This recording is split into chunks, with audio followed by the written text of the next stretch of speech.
Hi everyone, it's Lauren and these are my reviews for the books that I've read in January so far. So the first book that I picked up in the new year was Virgin and Other Stories by April Ayres Lawson. This is a collection of short stories and unfortunately I just didn't really gel with it as a whole. The stories in here differ in length quite a lot, so there's some that are a couple of pages long and some that are like 50, 60 pages long. Two that I really liked was one where it was three adult friends and they were reflecting back on their life and their relationships. I really liked that.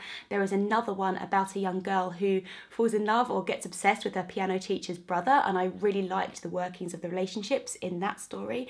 And then the others, I didn't really like. The last one, Vulnerability, I stopped reading just because I couldn't get into it. So it was interesting. It was quite hit and miss. So overall, I'm a bit underwhelmed by it. But at the same time, parts of her writing I really enjoyed. So this isn't an absolute no, but yeah, it could have been a better start to the year, to be honest. The second book that I finished in January was Jamaica Inn by Daphne du Maurier. So I read this because this is going to be my next pick for my Page to Screen project, which I am going through right now and I'm really enjoying it actually.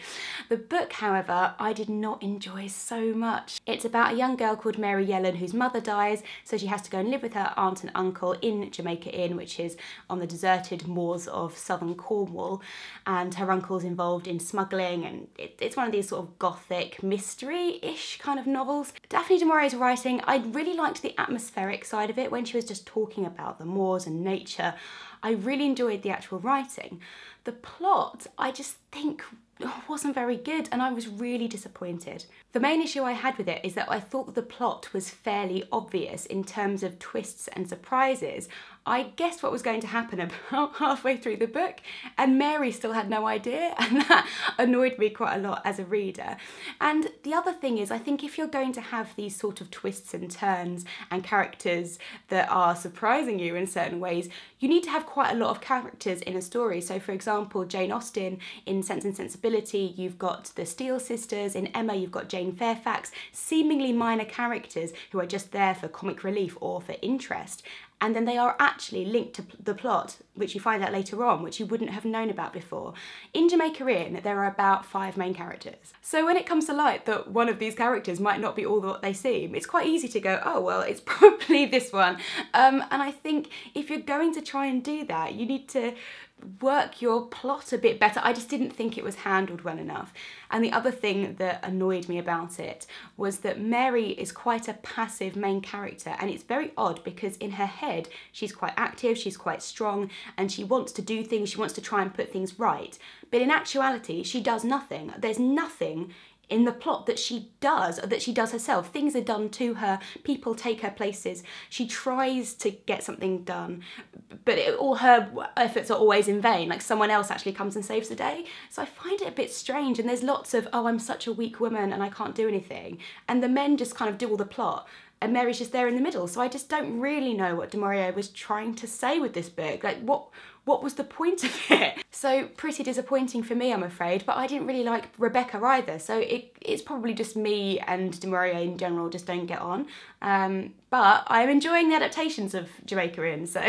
Luckily, the 2 books that I've most recently finished, I have really enjoyed, and the first one is The Waves by Virginia Woolf. This is a stream of consciousness narrative following 6 children from school up until adulthood and death, and it's just incredible. It's so beautiful and poetic throughout. It took me a while to get into it because it's not really plot, it's very abstract parts of it. But Virginia Woolf's writing is so gorgeous. I don't understand how she kept up this standard of writing all the way through. It's like, reads like one long poem essentially. And although it's about these children's lives, it's really about the self and our personality and how we are made and remade in the way that waves are. And although we might look the same, we're kind of different. It's how our personalities are when we're alone, and how we are intrinsically linked with our friends, how we are in company, how we see ourselves versus how others see us. It's very interesting, and some of it you just need to let wash over you because you know, you can't actually take all of it in. I wouldn't necessarily recommend this as a first Virginia Woolf, or if you're new to stream of consciousness writing, but if you want to tackle it, I think it's well worth it in the end. And the last book that I have for you today is a poetry collection, which is Sunshine by Melissa Lee Houghton. And this was a Christmas present for me from Jen and was also shortlisted for the Costa Poetry Prize. This, oh my God, this is quite hard-hitting poetry. It's about a lot of things. It's about depression and suicide and sex, and wow, it's very raw, it's very visceral, but it's also quite funny, and it really jumps from quite gut-wrenching topics, and it'll have just a hint of dark and morbid humour in there, and it's very interesting the way it's written. There's a lot of prose poetry in here. It's not all done in verse, so it's very easy to read if you're new to poetry, but again, parts of it are very abstract, but as a whole, it really sort of pulls inside these like deepest, darkest feelings and emotions from you and just kind of lays it bare. It's very harsh, but I really enjoyed it. Actually, I read the last poem and I put this down and said out loud, wow. So I would recommend it if you're interested in reading a little bit more poetry. She's got 2 more poetry collections published, so I definitely want to get my hands on those now. So a really interesting, perhaps mixed start to the year for me there. Let me know if you've read any of these and what you've been reading in January, and I will see you in my next video. Bye!